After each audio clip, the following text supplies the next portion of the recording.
A big welcome back to our listeners of The Responsible Edge, the show brought to you by the Anti-Greenwash Charter. Today, I'm absolutely delighted to be joined stateside by Marissa Rosen. Marissa, thank you so much for joining us today. It's great to have you on the show. Thank you so much for having me, Charlie. I'm really glad to be here. Fantastic stuff. Now, Marissa, we have got 20 minutes or so to give our listeners an insight into you, your background and experience. And I know you've done a lot in your career already, so it's going to be difficult to fit it all in. But start wherever you like. Some of our guests, go back to formative childhood experiences. Others start a little later with, higher education into the early parts of their career. But just give our listeners a flavor as to you and your background. Oh, sure. Thank you. I can do both. I will introduce myself. My name's Marissa Rosen. I'm the proud founder and owner of my consultancy called Climate Social LLC. I founded here in the U.S. about 10 years ago now. Really going back, I could say my interest in really leading into what I do professionally these days did start in childhood. I did a lot of camping and I was a Girl Scout and spent a lot of time in nature. And Marissa, I tell you what, I'm sorry for jumping in already, but I've got to ask you, what sort of badges are we talking about as Marissa the Scout? What do you remember what badges you got? Oh, goodness. And now my daughter does this too, so I can even remember more vividly, more frequently what we are focusing on. Everything from the arts to dance to cooking, to learning about nature and really learning how to help help others as well. How we give back to the community and give back to nature, kind of the core lessons of Girl Scouts. Wow. Okay. You were a serious Girl Scout. I have to admit, I did Boy Scouts and I only ever ended up with the, I think I had I could put up a tent badge. That was the one I managed to get, but no more. So, right, Marissa, already we know that you're a serious Girl Scout. Okay. So, and I'm sorry, I interrupted you. You mentioned that and then moving forward. Yes. And I could sell those Girl Scout cookies as well. Those are one of the big flagship things we do. Very good. Very good. So let's see, then through high school and into college, I was leading different programs with educating youth around environmental issues. Back then, it was really about focusing on recycling and turning off the water and turning off lights when you don't need them. Really kind of the, young makings into what we focus on now in sustainable business. I did go to college for 4 years, to university to earn a degree in communications. And, then. Sorry, I'm going to jump in now with that one as well. Obviously, you've spoken about your sort of, the enthusiasm that you had as a child for the outdoors, for nature, for the environment around you and the things that you were doing at high school. When it came to communications, was that something that you were always passionate about? Were you particularly interested in English at school? Were you interested in kind of drama? Like what was it that kind of focused your attention on communications as being an area of interest? It was honestly, it's because I just love communicating with people, building relationships, keeping in touch, building networks, and then helping others to do the same, which is quite literally what I do now in my work as a consultant. Very good. Very good. Well, look, I stopped you mid-flow. You were talking, you went to university. Where did you go to university? University of Missouri, Columbia. It's in the center of the state of Missouri. I know most of your listeners are in the UK and EU. It's pretty much dead center in the smack dab center of the US. Oh, very good. Very good. Well, I have to say everywhere sounds incredibly exotic when it's referred to in the US and when we're sat here in the UK. Okay, so you're at university, you do a university degree in communications. What happens next? I actually spent a couple of summers working with youth at summer camps, helping them to, learn how to build tents and go hiking and take care of nature. Really, again, leaning into my Girl Scout days, into then what I was able to do with leading other youth when I was in my young 20s. And during which time I also spent a winter at a ski resort. I was a waitress and also ski bum, I like to say, living a ski bum. Yes. Well, you're going to have to translate that one for me, Marissa. What constitutes a ski bum? Oh, okay. So imagine a lot of young 20-somethings who are taking time off in their professional path, perhaps, and working to operate a ski lift or be a waitress or bartend and work in hospitality at a ski resort. So I was living in Colorado at the time, spent more or less a couple years out there, spent a full ski season, enjoying the ski life and getting to know other people from around the world. It was just a really amazing time. Oh, I love it. I love it. I missed my ski bum years growing up. I feel like I missed out. Okay, you've had that experience. Next, what happens then? Gosh, Charlie, I actually did a lot of different things in my 20s, really leading into, I guess, the path where I'm on now, which is so interesting that you're asking me these questions, because usually these are kind of things that I gloss over and don't really dive into. Let's see, after living in Colorado for a bit, working the summers with the youth at the camps and working at the ski resort, I actually became a flight attendant. Oh, wow. And worked for an airline for a little while. Yep. Wow. And I was I had to go through a really intense training program for about a month, living on site at this hotel with a cohort of flight attendant trainees. We were all going through this truly intense program together. Honestly, it was harder than any of my semesters at college. Going through the drills, reading the books, really studying up on how to handle any sort of emergency situation that would arise. It was a really. I have to say, I'm delighted to hear. I mean, I don't know about you, but it feels like planes are falling out of the sky, left, right, and center at the moment. And to hear, though, that you are put through your paces, I think is of great reassurance to those, especially our Canadian friends today. It's a lot more than just serving beverages in the sky, really. We have to be prepared to handle any sort of emergency. So I traveled and did this for a while. And I, again, really love building relationships, meeting people from around the world, helping them in their travels, in their wherever they're going. That was my role at the time. Another career transition in my 20s was then working in higher ed. So I was at the University of Pennsylvania in Philadelphia and spent a few years working in a college house, which is, picture this, a building with about 800 undergraduate students living in a 25-story high-rise building in the city. Wow. And I was working with the RAs and GAs, so the resident assistants and the graduate assistants who lived there with the undergrads. I helped them with their program planning and budget planning, helped them to arrange meetings with their dean, which were helping them academically. So my role was really unique, but I love the event planning and just the way that I got to get into communications there. And that was really where I started in social media, was we were figuring out how to engage students and make them aware of different programs and activities that they could get involved in on campus through, at the time, Twitter and Facebook. I love that. I was going to ask when the sort of first exposure to social media sort of started happening for you. I want to ask you a question on that, slightly jumping out of going through your timeline of events, of your career path. As somebody who didn't grow up with, social media to hand, if you like, from think of your children now that grow up and it's all they've ever known. What benefits do you think not having grown up with social media has had on your attitudes towards approach and behaviors around social media? It's really interesting. I went through college with no social media and have been able to pivot and transition and have my career literally be focused on social media. And I do worry a bit about attention spans of youth these days who are growing up with watching YouTube shorts nonstop. It's a 5-second hit here, 5-second hit here. It's this constant stream of being bombarded with what's in our face and on our phones, which we have with us 24/7. It's a really different society in which today's youth are growing up than what we had.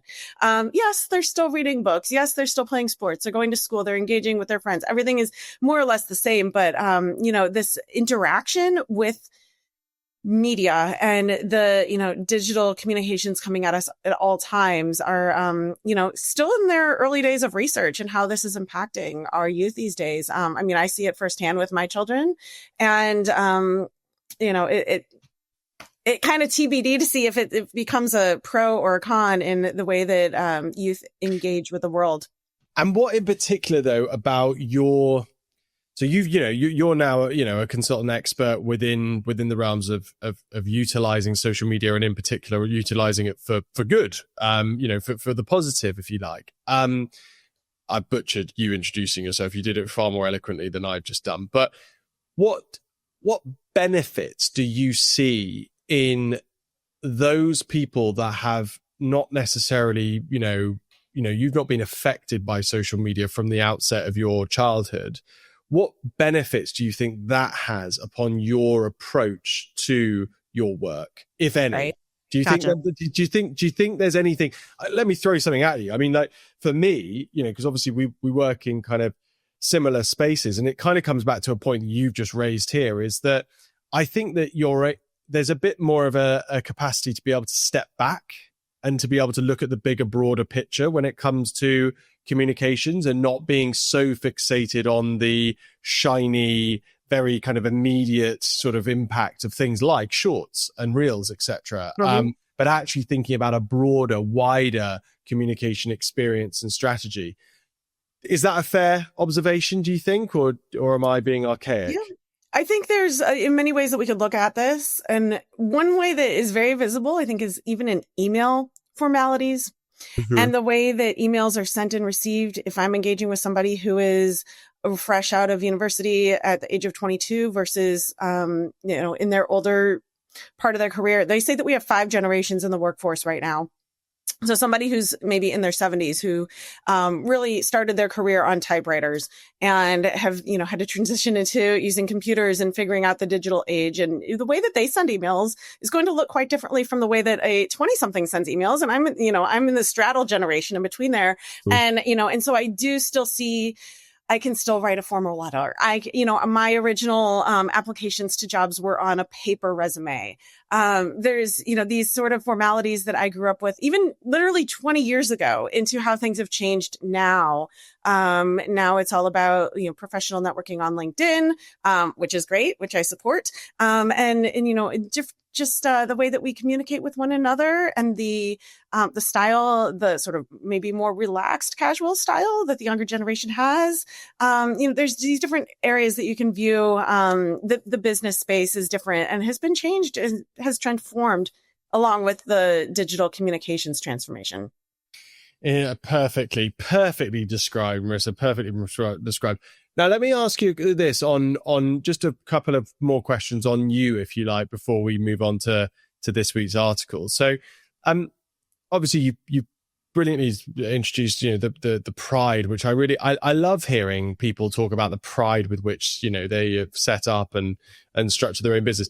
Did you always have in mind that you wanted to set up your own company? Was that always the intention from the outset, or was this something just naturally occurred as a result of your career progression?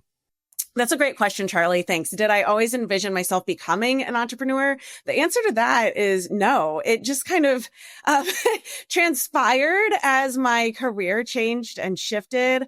As I came out of the Master's in Environmental Studies program, I then was working at a different role at the university, which was grant-based, and the funding dried up.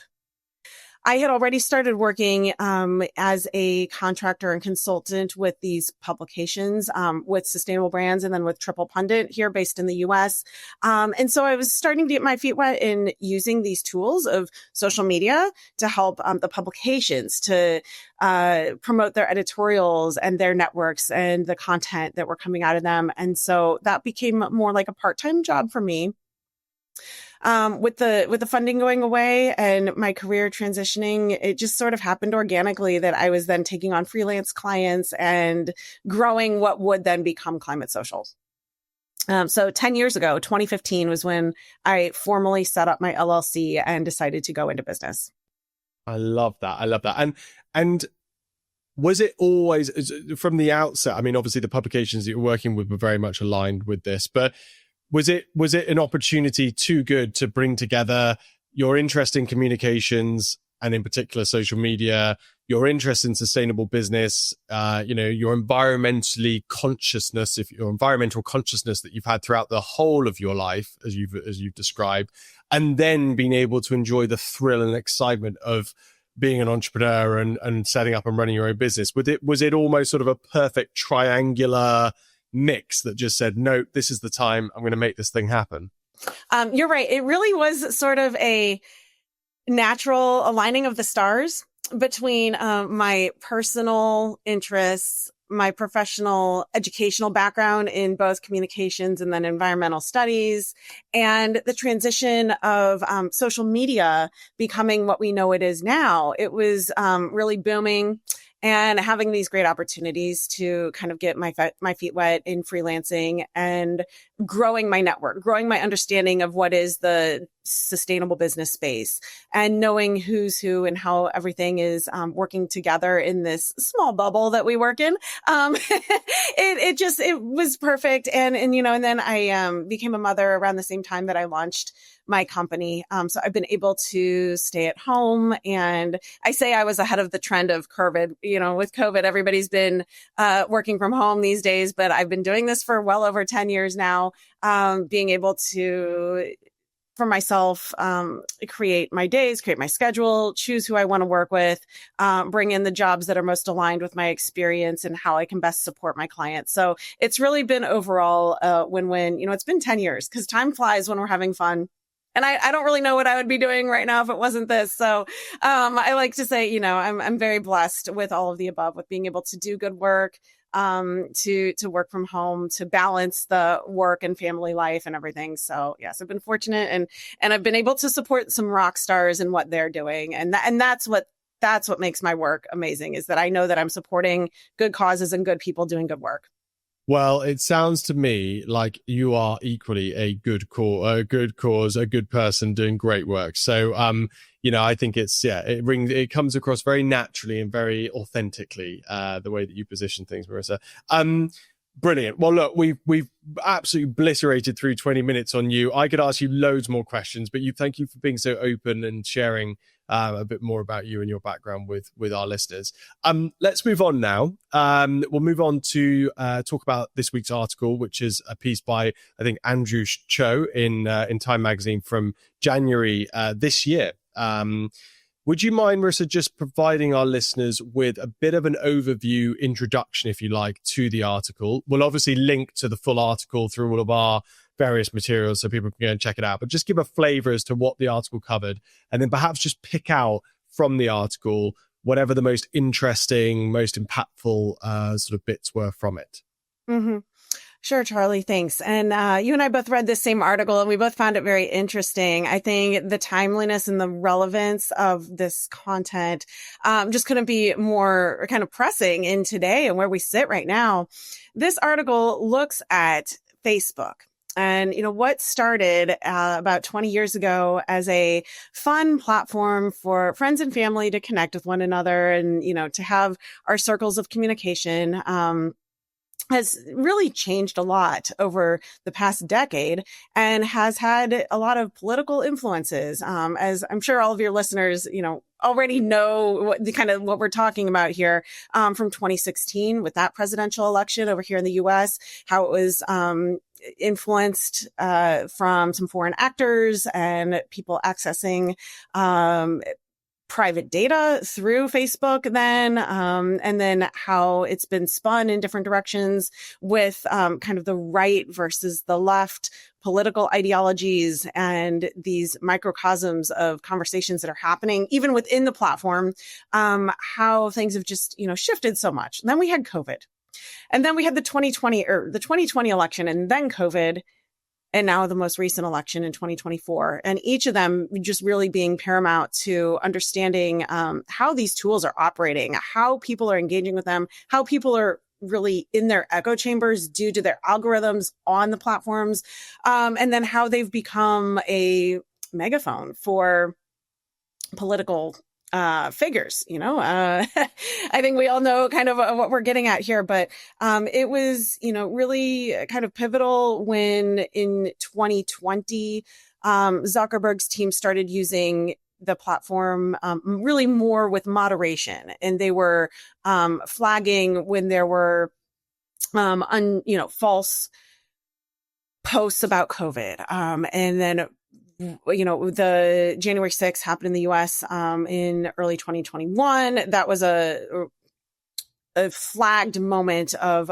political turmoil in which right after that, President Trump was removed from Facebook, was removed from YouTube, was removed from Twitter.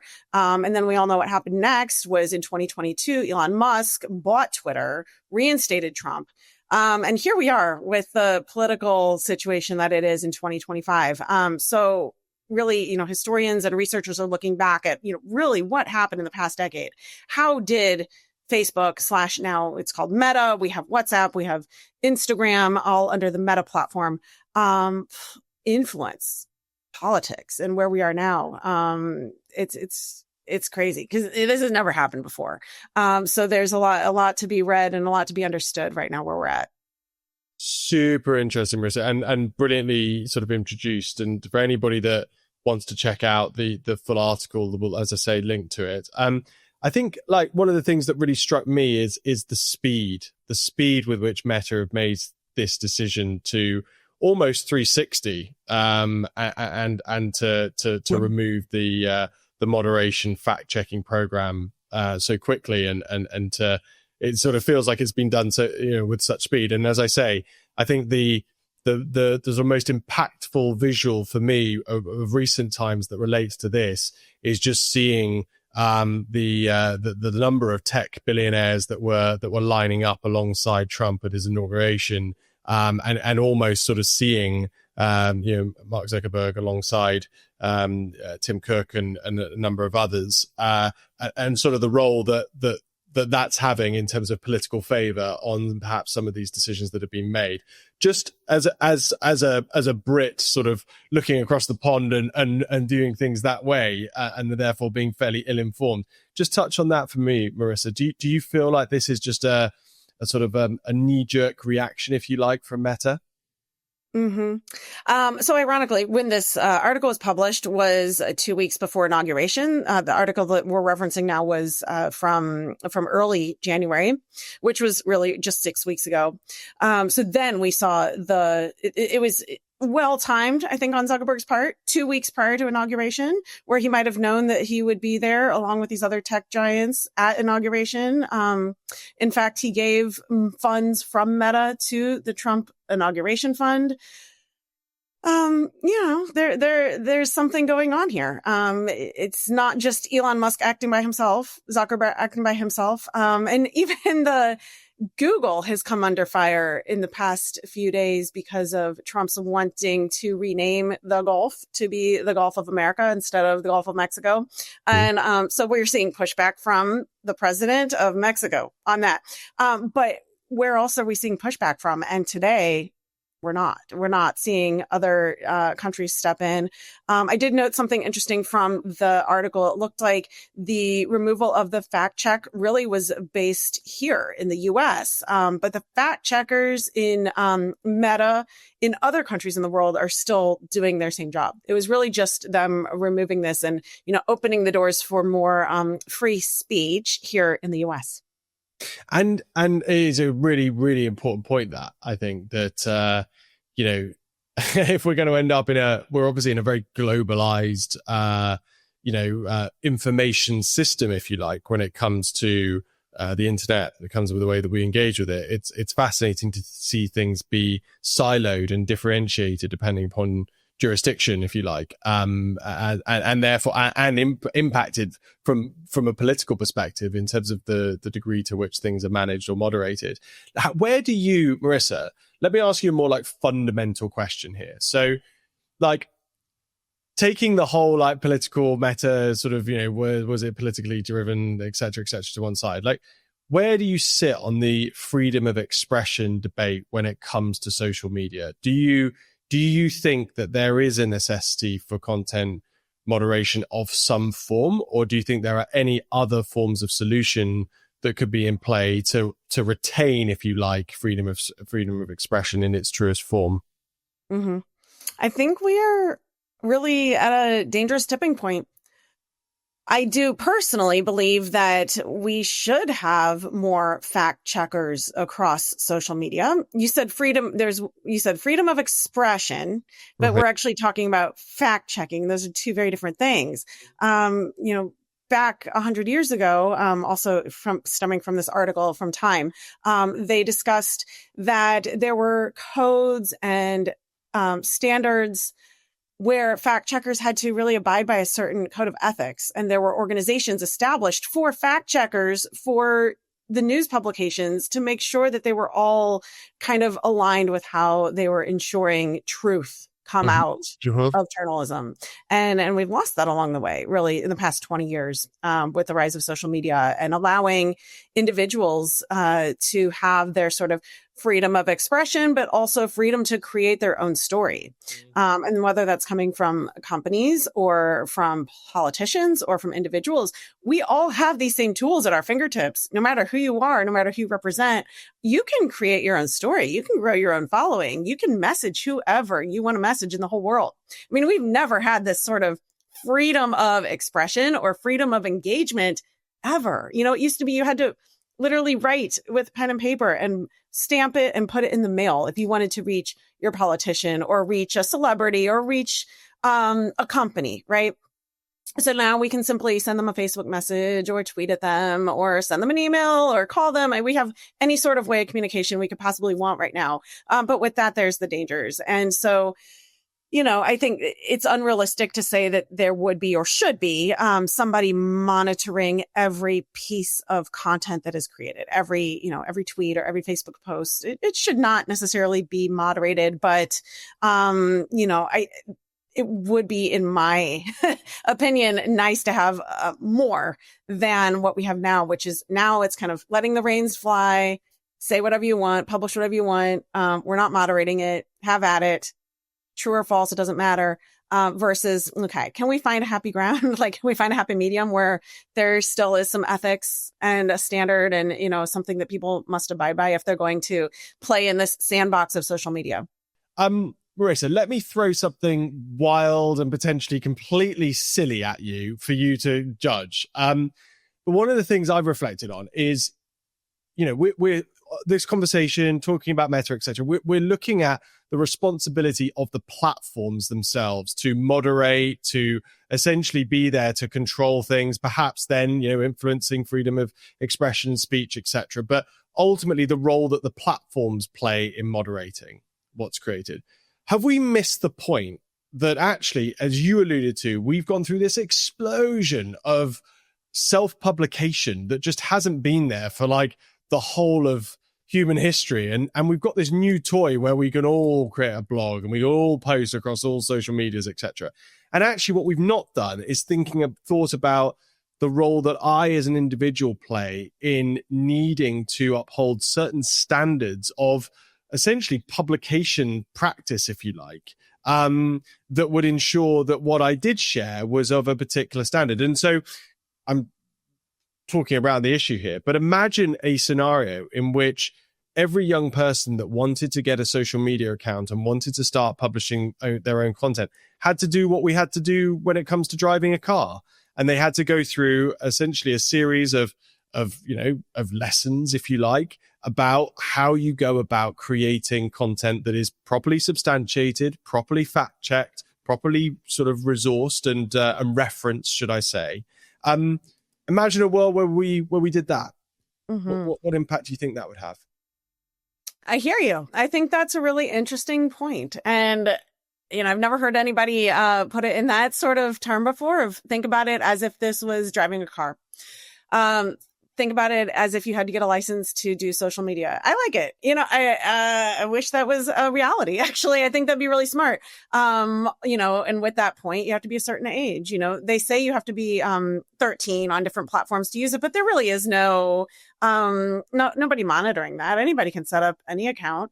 I've seen my children's friends have social media accounts. They're under 13 for sure. So, it's an interesting time, but I like that idea that, let's put a little bit more rigor around, having the license to publish. Well, that you nailed it. The license to publish. Like, I just think that to me just seems like maybe this is, Marissa, maybe this is the start of the license to publish movement. Maybe we can get some feedback from our listeners on this particular concept that we're discussing. But and you make a really good point that perhaps by doing this, we can address some of the underage usage of social media, which is obviously a big problem as well. Let's come back though to talking about Meta and talking about kind of the decisions that they made. What do you make of the community notes side of things and the kind of crowdsourced fact checking, if you like, versus the kind of internal platform based fact checking? Like, what's your take on that? Like, does that work? Does it not work as well? Is there a happy medium where we maybe combine the two? Like, what's your take on that? Sure. And this concept is not novel. We have Wikipedia, and that's been around for a couple decades, and that actually seems to work quite well. Because there are different levels of moderation. You have to really learn how to use the tool first. It's not just easy to go in there and plug in information. You have to really learn how to use it. And so, maybe this could be emulating that, so long as it's done with care and, certain groups with certain ideologies don't sort of take over in one way or another. It could be really a manifestation of a nice way that people collaborate and fact check one another. But I think it's still too early to tell. It's only been a couple weeks. And Marissa, just slightly switching focus now, because that was a brilliant response. But now, switching focus now to talking about the work that you guys are doing at Climate Social, and in particular your kind of area. Like, how has, over the course of the 10 years that you've been running, like, how has the use of social media from sustainable brands perspective changed? How have things evolved in those 10 years in terms of what you're proposing to your clients in terms of strategies they might implement? Sure. And not to speak on behalf of Sustainable Brands, the organization, but just business in general. Yes. How have things changed amongst the way that my clients are using social media? I'd say, really today, a lot of the work that I do is B2B, and we're really on LinkedIn primarily.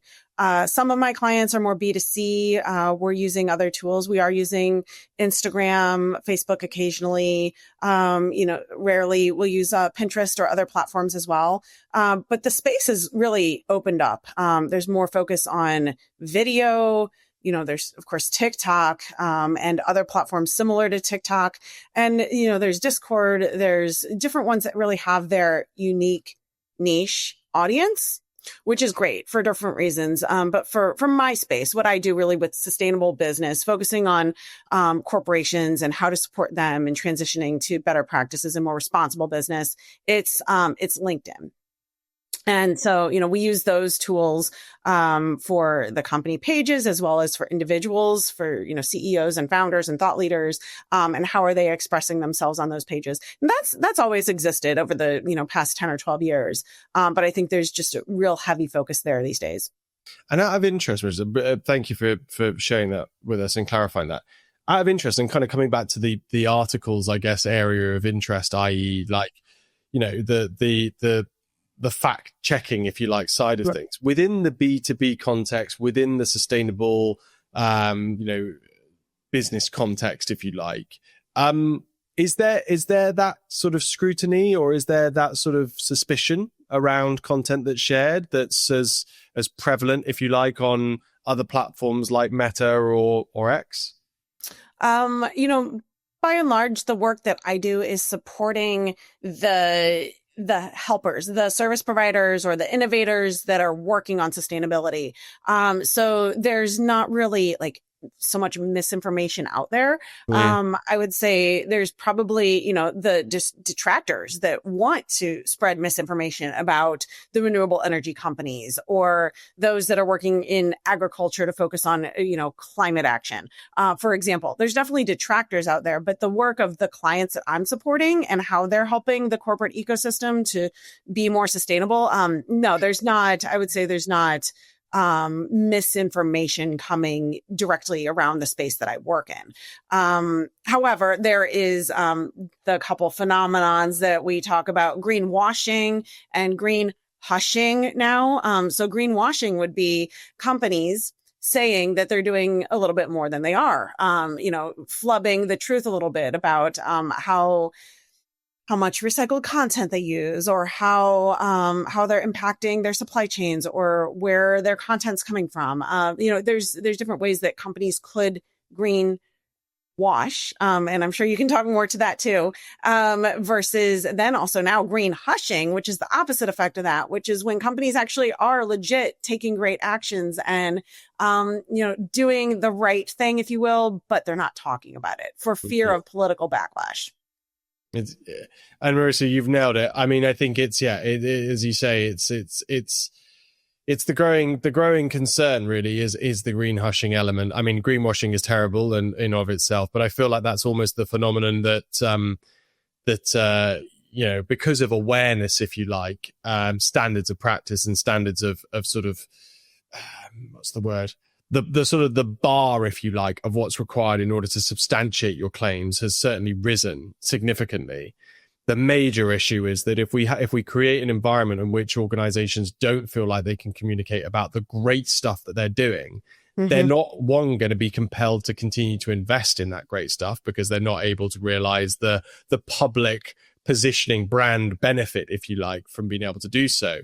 But probably even more importantly, we're only going to solve these problems if we collectively improve. And we therefore need all the stories of those organizations that are doing great things to be shared, to inspire other organizations to follow suit. So I think you've nailed it. I think it is the big issue. And it's actually, as a bit of a plug for ourselves, but you pitched this, is that it's why we're looking at investing in our own AI-driven software tools that will enable our signatories to feel much more confident about the nature of the communications that they're building when it comes to their environmental credentials. But this show Marissa, is not about me plugging what we're doing at the Anti-Greenwash Charter. It's about you. That was brilliant. I want to finish now, Marissa, if I can, with the magic wand question, which I'm fascinated to hear what you're going to do with this magic wand. If I was to hand you a magic wand, Marissa, and you could change one thing about the commercial world this instant, what would that one thing be? So I have my answer, but I also want to finish what the conversation we were just having is that, when it comes to greenwashing and then the opposite effect, green hushing, it's really to the detriment of companies that will be green hushing right now because we know what consumers want. Research has shown that consumers these days, especially as the younger generation is growing up and becoming empowered with their dollar, they want to support companies that are doing good. They want to support companies that are, similar to B Corps. So they're focusing on their communities they serve, their supply chain, the environment, and how their product is being used and what happens at the end of life. These are all, the different factors of responsible business, and consumers want to put their dollar towards them. So I think my magic wand answer then is, how do we help companies to actually do the opposite of green hushing and be more vocal, to have that impact, to tell their story, to let their consumers or potential consumers know what they're doing? And my answer leans back into social media. And I think that corporations really need to use the voice of those that are closest to them. Those are internal, their employees. So this is what I do a lot of, is helping thought leaders, founders, CEOs, and the C-suite to use their voice on LinkedIn to connect with their network, to tell others, to tell the public about the work that they're doing and the good things that their company's doing. What are they funding? How are they transitioning to reach their net zero targets? How are they, and then in practice, how are they doing this day to day within the company? Are they putting in new solar arrays? Are they implementing AI to more closely monitor waste or, waste spending? Really the factors of ESG, we can be, really told through social media and through storytelling in the right way. So, I guess my magic wand answer is, how do you empower your advocates, which are your employees, to talk on your behalf and ensure that you're not green hushing and that you're really, putting forth good stories and positive stories and compelling stories, which are going to make your audience want to engage with you and make your audience want to support you and purchase from you. So, at the end of the day, it's all about communications. Marissa, I love that. It's a very different Magic Wand suggestion than we've had before, but the idea of empowering and supporting employees in that way, I think is a very good suggestion. So, Marissa, thank you so much for joining us on the Responsible Edge today. It's been an absolute whistle-stop tour, but we've been delighted to have you on. It's been a great show. Thank you so much for this opportunity, Charlie. Appreciate it. And that's it for today's episode of The Responsible Edge. A big thank you to Marissa Rosen, founder and principal of Climate Social, a micro agency dedicated to amplifying sustainability leaders and impact-driven organizations through strategic communications. So today we explored insights from a really interesting and timely article, Why Meta's Fact-Checking Change Could Lead to More Misinformation on Facebook and Instagram, discussing the implications of Meta's recent policy shift and growing role of crowdsourced fact-checking, and the challenges of combating misinformation in an evolving digital landscape. As a reminder, this episode was brought to you by the Andrew Greenwash Charter, championing responsible sustainability communications. Visit andrewgreenwashcharter.com to learn more. I'm Charlie Martin. Thanks for listening. And don't forget to subscribe, share, and leave us a review. See you next time.